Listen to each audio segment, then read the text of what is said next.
योऽन्ध प्रविश्य मम वाचमिमां प्रसुब्धां सञ्जीवयत् अखिलशक्तिधरस्वधाम्नाम् अन्यां च हस्तचरणश्रवणत्वगादीन् प्राणान् नमो भगवते पुरुषाय तस्मै. கடைசியாக புரோகிதாளை பற்றி பேசிகிட்டு இருந்தோம் இல்லையா?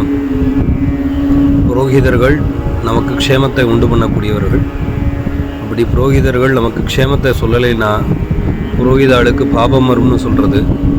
என் மனுஸ்மிருதியே இதைத்தான் சொல்கிறது. ஜனங்கள் எல்லாம் பண்ணக்கூடிய பாவம் எங்கே போகிறதுன்னு கேட்டால் ராஜ்யத்தை பரிபாலனம் பண்ணக்கூடிய ராஜாவுக்கு போகிறது.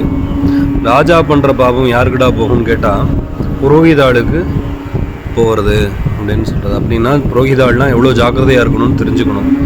புரோகிதர்கள் சமயத்தில் எடுத்து சொல்லலைன்னா, ராஜா தர்மத்தை பண்ணலைன்னா ராஜ்யத்தில் அநீதியானது ஏற்படுறது. அநீதி ஏற்படுறதுனால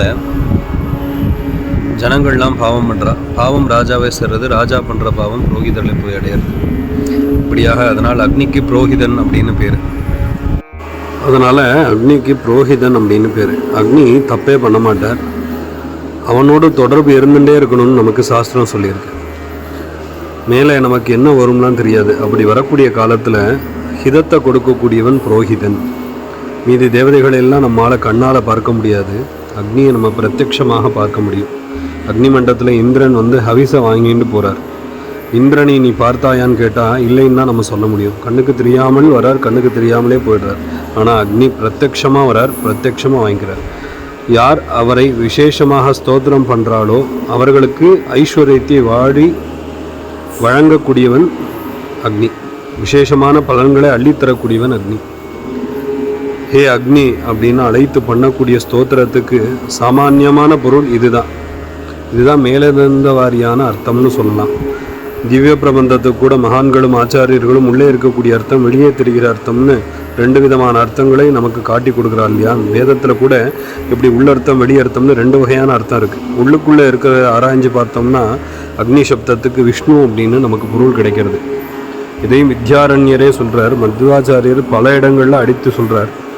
ஆதிசங்கரர் நிறைய இடங்கள் எடுத்து காட்டுறார். எல்லா ஆச்சாரியர்களும் ஒரு சேர ஒருமித்த கருத்துடன் அக்னி சப்தத்தினால சொல்லப்படக்கூடியவன் விஷ்ணு அப்படின்னே நமக்கு சொல்கிறார்.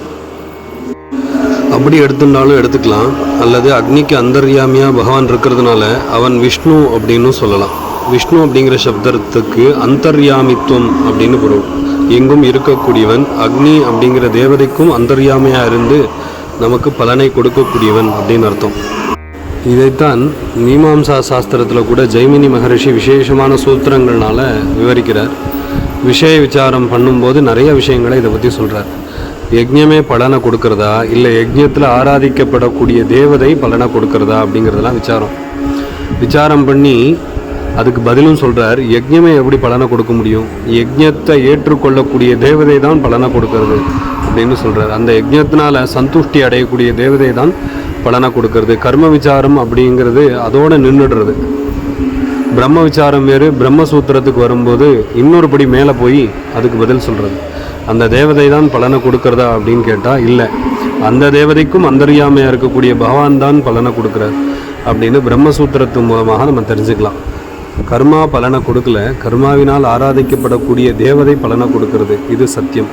இதில் கடைந்தெடுத்து தேறிய பொருள் என்ன அப்படின்னு கேட்டால், கடைசியாக நாம் கிரகிச்சிக்க வேண்டியது என்னன்னு கேட்டால், எல்லா தேவதைகளுக்கும் பலத்தை கொடுத்து, புஷ்டியை கொடுத்து, தேஜஸை கொடுத்து, எல்லாருக்கும் அந்தர்யாமியாக இருக்கக்கூடிய எம்பெருமான் பகவான் தான் பலனை கொடுக்குறார் அப்படிங்கிறத நாம் உணரணும்.